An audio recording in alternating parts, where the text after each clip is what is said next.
Hello, and welcome to the show. My name is Elaine Rumman. I am a Palestinian American, a citizen of the United States, and like to think of myself as a citizen of a humanity. Our topic today is on Jerusalem. As most of us have heard, Jerusalem has again been in the news with recent declaration by President Trump to make Jerusalem the capital of Israel. To most of the world, and especially to Palestinians, this decision was devastating. Our guest today will try to help us understand why this decision was so wrong and provide a better understanding of Jerusalem and the Nakba, or the Great Disaster.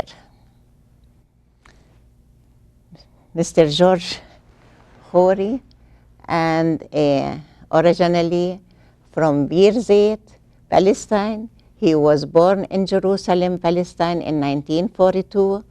George is a Nakba survivor when he was uprooted with his family from the city of Jaffa. He lived as a refugee in Amman, Jordan. He came to the United States in 1961, where he obtained a bachelor in mechanical engineering from the University of Michigan and a master's degree in business administration from Central Academy. As a community activist, George established and helped establish few Arab American organizations on both the local and the national levels. Dr. Hani Bawardi, Professor Hani Bawardi, whatever, an Arab American Studies at the University of Michigan, in addition to developing the first courses in Arab American life, Professor Bawardi accumulated over 70 in-depth oral histories over the next 25 years. In the process, he authored an influential volume on formal political advocacy by early Arab immigrants. He also owns a sizable archival collection related to his work. George and Hani, thank you for joining me today. And let us, George, begin. Thank you very much. Actually, the love of people to Jerusalem, in my opinion, exceeded almost any other city. Mm-hmm. Not only the Arabs and the Palestinians and the Jewish people love Jerusalem, it looks like it's universal. Okay? And in my point of view, I think there are three ways to look at Jerusalem. Uh-huh. One is historic, one is religious, and one is moral. Now, historically, Jerusalem is a city made out of two words, Madinat al-Salam, the city of peace. Exactly. Okay, and it was built by the Canaanites. Actually, it's a tribe of the Canaanites. It's called the Jebusites or the Jebusites. And that was like 3,500 years ago or more. Mm-hmm. They built it, they lived in it, and the king at the time was Malik Sadiq, Malik Sadiq, okay? And Sadiq means the just king, okay? So Jerusalem is the city of peace, which is the language that was used at that time. Now, to go about historic way to look at Jerusalem, I said it was built by the Palestinians themselves, because the Canaanites are Palestinians. They migrated into Palestine like for 4,500 years ago or more. Okay. Now, historically, they stayed in there until about 1,000 years later. The Hebrews invaded Palestine and occupied it. Mm-hmm. And after a while, the Hebrews differed among themselves which city should be the capital of the new at that time the Hebrew state, which is Israel. And King David, he came in and he said, why are we fighting over it? Why don't we simply take Jerusalem? It's already built, and we make it our capital. So what he did is he gathered the Hebrews at the time, or the Israelites, and he attacked Jerusalem. And they say it was horrible the way he treated the Jebusites who were in Jerusalem. But they took it over, and they made it the capital of Israel at that time. Well, about 100 years later, Israel was split into two kingdoms, in the north and the Israel in the south. And not too long after that, the Assyrians, they attacked the kingdom in the north, and they took it over, and that was the end of that state. In the south, the Babylonians, 100 years later, they took over the south, and they destroyed everything they had at the time, and the Babylonians took the Jews at that time as hostages, and they took them back to Babylon. Okay? Now, later on, they were freed. About 600 years later, they were freed, and they went back into Palestine. In that time, Jerusalem was occupied by the Canaanites again. After the Babylonians, okay, came other cultures that invaded Palestine after each other. So the Persians, the Greeks, and then the Romans. And in the year 64, the Romans destroyed, when they invaded Palestine, they destroyed the Jewish temple, and they took over. Okay, so what went back there now is, again, the Palestinians, or the Canaanites, went back into Jerusalem, and they occupied it. Now, after that after the Romans, came the Islamic invasion. Now, the Islamic invasion, they gave the Arabic character of the whole area, including Jerusalem. And the people converted into Islam in big numbers. And that's why the Muslims, they had a history in it by simply that, and by declaring that their prophet Muhammad came to Jerusalem, and from there he went up to heaven to see the Lord God. Okay, and that's their relations with it. From religious, after the Muslims came the Crusaders.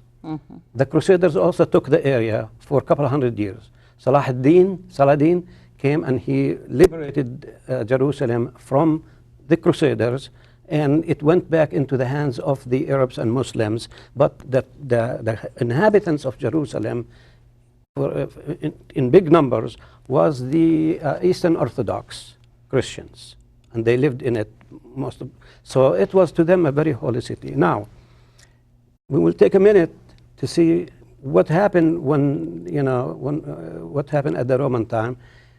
Jesus was born in Palestine, In Bethlehem. And he went to school, if I may say that, the Jewish school, into the temples of Israel in Jerusalem. I don't know that. Yeah.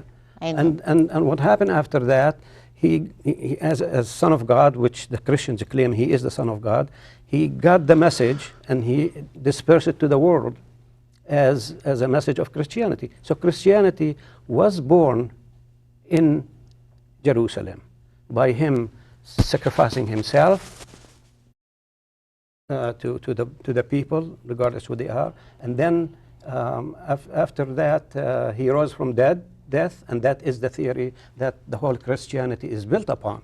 He conquered death. Where? In Jerusalem. So religiously, to me, it sounds like Jerusalem is Christian more than anything else. Although the word anything else doesn't mean much, because they all have equal rights to it. Because the Jews have history, they have attachment, they have longing to Jerusalem, and nobody can deny the fact that they live there and they love it, and it is in their everyday language. But historically and religiously, it seems that Jerusalem is not really Jewish. Anybody likes that or doesn't like that, it doesn't matter, because facts on the ground speak more than opinions. They are what happened exactly. Okay? It's nice that people know what Obama now said, Jerusalem belonged to the Israel. No, they It's say like it is people, yeah. the eternal capital of Israel. It's nice to know To the me, truth. that's ignorance, and Yeah. it is not strange that the President of the United States proved to be ignorant. Okay? Exactly. Okay. So the third one is a human, the human point of view. People lived there for hundreds, maybe thousands of years. How can anybody in clear conscience would come in there, take their homes, expel them out of their homes, and they end up in camps in a very atrocious living conditions just because of an idea of somebody, this is my city. This doesn't go humanly. Exactly. It is not part of a human nature to oppress other people because you think that way. I respect your thinking as a Jew, and you believe that Jerusalem is very important to you, and I will say, yes, it is very important to you because you had history there. Come back and live there if you want to, but that doesn't mean you have to kick out other people who lived there for thousands of years, especially they built the darn place. So from that point of view, it was unfair for the Israeli government to do that, and two, by the American government to accept it as the eternal capital of Israel. But why not the eternal capital of the Christian people? Especially their religion was born there, or to the Palestinians, as they have very strong attachment to Jerusalem themselves. And its capital all the time. And they want it to be their capital. So why not come up with a formula where the three religions will share Jerusalem, and that will be loved by everybody, whether they are Christians or not, or whether they are even don't believe in religion. It sounds more human to do that rather than to do what they are doing now. And I don't know how much time we have, but yeah, almost there. To me, regardless who takes Jerusalem, regardless, Christians, Muslims, or Jews will end up losing it because the other two have very strong attachments to the same place, and they will not give it up. It's a myth to say they are going to give it up. And that's what I think, that Jerusalem belongs to the three of them without the exclusivity to one of the three. Although it sounds to me that from Christian point of view, Jerusalem is more Christian than Jewish or even Islamic. But yet, yes, they do have rights to it. We have to respect the three religions. Wow, George, wallahi, you are really have a history. It's nice to know it, for the people to know about Jerusalem now. Thank you. Especially when Trump says again that Jerusalem belongs to Israel. He's going to move the embassy, yeah. Move the embassy to Jerusalem. Thank you very much. I really appreciate it. Dr. Bawardi, can you share with us a little on the Nakba and its significance to Palestine? Nakba is an Arabic word which means catastrophe, which came to describe the events of 1948, namely the loss of by some 900,000 people of their homes and the creation of the State of Israel. So it is celebrated by the Israelis, but it is mourned by the Palestinians. So it becomes a matter of a point of view. Well, many events led to this catastrophe, or Nakba, as we call it. So maybe a historical background might serve to pave the way for this. So one can go to ancient history, and that becomes a matter of opinion because of the social constructions that the region seems to inspire. If we go to the beginning of the last century, that's when the roots of the Arab-Israeli conflict really began. Prior to that, those impermeable borders did not exist really. The region was a connection of major cities trading with each other. The idea of nationalism reached the region from Europe, and this idea of nation state became inevitably the modus operandi of how people sort of express themselves. So with World War I, set in motion this creation of nation states across the region. Even before the war, the preeminent powers the French and the British were looking at the region as a strategic waypoint on the way to their rich colonies in the Far East. So as you know, the Palestine and that region, Syria and Palestine combined, are the key to the Gulf region, and from there it's like a clear shot across the Indian Ocean to India and China. And they were very active there. Syria al-Kubra, it was before. Yeah. So it was Great of Syria. yeah. Syria is reference to a connection of, a collection of cities that traded from Aleppo to Jerusalem to Nablus to Haifa to Beirut, Lebanon, commonly known as natural Syria or geographic Syria. The Arabs called it Bilad al-Sham as of the 7th century. Exactly, yeah. So the French and the British got together and they began to concoct plans to divide the area between themselves. And they agreed in secret in the Sykes-Picot Agreement in 1916 to divide the place among themselves, which more or less gave us the contours of the modern political map as we know it today, with few minor adjustments. They also were heavily invested in the Suez Canal, just to the west of the Palestinian territory of Syria, which connects the Red Sea and the Mediterranean Sea. And they wanted to create an outpost to protect their investment in the region. So the following year, the British issued what is called the Balfour Declaration. So the British Foreign Secretary issued in a one-page letter to Baron Rothschild that the British government looks with favor to the establishment for a homeland for the Jews in Palestine, or a home for the Jews in Palestine. I'm not quoting directly, but that's a land for people without land. Yeah, that actually the justification for that, which the active Zionists used.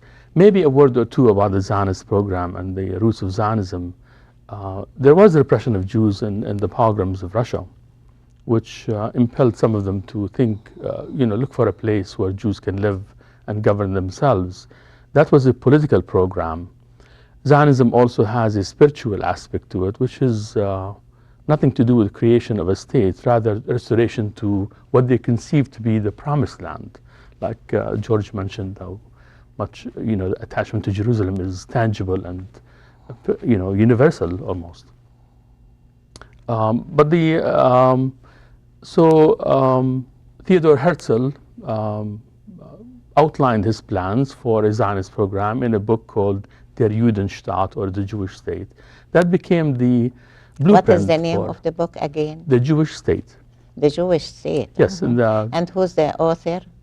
Theodor Herzl. Okay. At the close of the 19th century, which became sort of a manual for the Zionist program. So forward to 1917, the British made that promise, the establishment of a national home for the Jews of Palestine. The rest of the letter says, as long as that home does not infringe of the rights of the local population, which is an example of the British chicanery and their penchant for playing with words. So, but that, in my opinion, and many people agree, that became the seed for the Arab-Israeli conflict, that promise, because immigration to Palestine from Eastern Europe began in earnest, armed with this political plan to establish a state in Palestine, where 90% of the population were Arab Palestinians, part of this natural Syria, or geographic Syria, by the way. What ensued after that is actually uneven development, instigated by the aftermath of World War I. So when World War I ended, those big guys in Europe, the big boys, big bullies on the block, if you like, got together again, and they decided to divide the region between them, effectively implementing the Sykes-Picot Agreement. And Palestine was left in limbo. In the process, they made promises to everyone. The British made contradictory promises to Jews and Arabs alike. So if you talk to many older Palestinians, they still blame the British for the whole problem more than anyone else. I do. Yeah, so there you have it. what ensued after that, after World War I, is that the League of Nations was created, and the League of Nations was ruled by Britain and France. The United States was an isolationist country, but the US came out of its isolation long enough to ratify the creation of the League of Nations and to enshrine the Balfour Declaration in the language of the League of Nations. So the Balfour Declaration became international law. And immigration to Palestine was sanctioned by the British for the entire interwar period.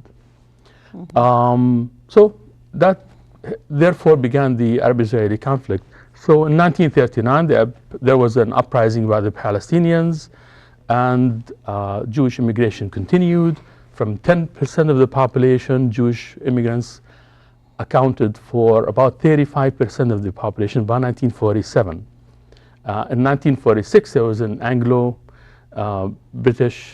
committee of inquiry which decided, hey, we should scale back on immigration and find a solution.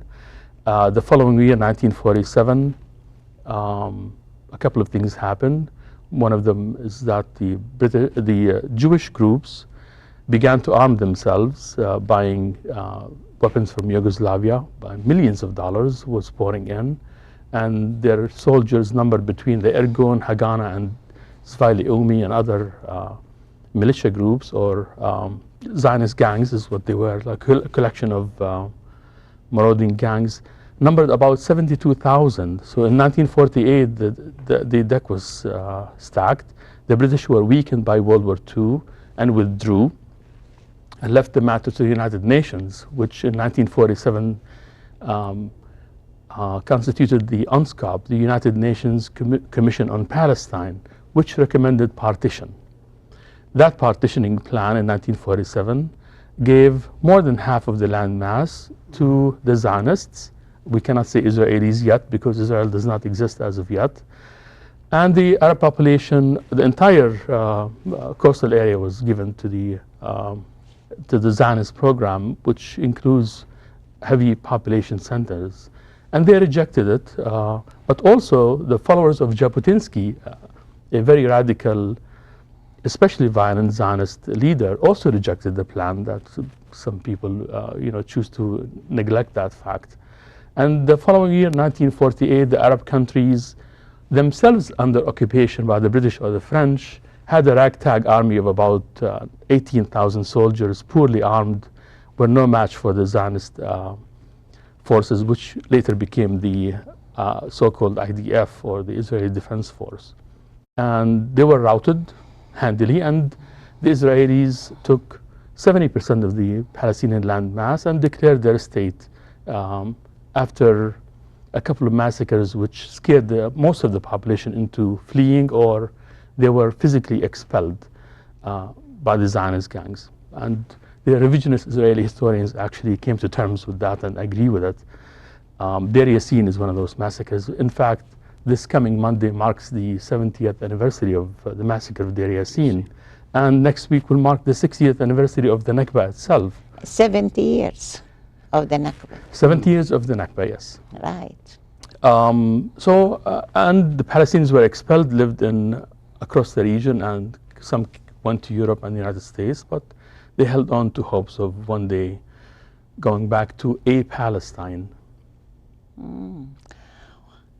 So, do you have anything, George, to say? No, I want to emphasize the fact that I am part of that history, what he's talking about. When I left Palestine, I was six years old. And I remember everything that happened around that time. When you were 6? Okay. I was 6, but I remember exactly how we were expelled and ethnically cleansed out of that area. Yeah. That's really a great history for everybody to know. George gave history about Jerusalem, and you gave us history about Palestine. It's nice to all the audience and the governments know all this history. And I really want to ask you, do you have, we didn't talk about Trump. Do you have any ideas to say about him, or have any final thoughts or anything to share with the audience, for us, to share with us? About Trump involvement into this, I will say two things definitely are there. One is a total disregard or ignorance to the history, to the human value, to religious value. It's just acting as somebody with power. Okay, that is his decision about Jerusalem and Israel as it's a total. I don't see any solution coming out of Mr. Trump. No. Yeah. He's given us the impression that he is going to come with a solution very soon. But I personally, from what I see, I don't see the qualifications or the background that he can act upon to be able to impose a solution. Do you have any? Well, he's popular in very few places around the world, but Israel is one of those places where he's wildly popular, and for good reason. I mean, transferring the embassy to Jerusalem all but ends the peace process or any prospects for a peaceful resolution in any form or shape, because that takes away the Palestinians' core demand of retaining only just a part of Jerusalem as to use as a capital. And frankly, we overlooked massive settlement buildings all over across the West Bank, which makes this land arrangement all but impossible now. So the future looks pretty bleak, and Mr. Trump made it look even bleaker. Well, I really think that his support for a capital, Jerusalem being capital to Israel now, is because his buddy was running in Alabama, and he wanted the evangelical forces in voting to go to make him win against the Democrat candidate, and it failed, but that's why he declared it at that time. It was a political gain. It didn't work. It will not work, and I will hope things will continue to be good for all of us. And Elaine, I don't care what leader, if they come up with a solution that doesn't have justice to everybody, justice for all, it's not going to work. I agree with you. Work. It's just going to lead into more war and more blood being shed. My hope and prayers for peace in the world, and especially in the Middle East. It is also my hope that our viewers, again, will gain a little more understanding of the issues in Palestine and will seek more knowledge on the issues versus the sided messages. So we often hear from the media. We often hear from the media. The more we understand, the more likely everyone's goal of peace in the Middle East can be achieved. Thank you, George and Hani, Dr. Hani, Bawardi and Mr. George. Thank you very much. You're welcome. And I appreciate it. Thank you. And thank you very much. Thank you.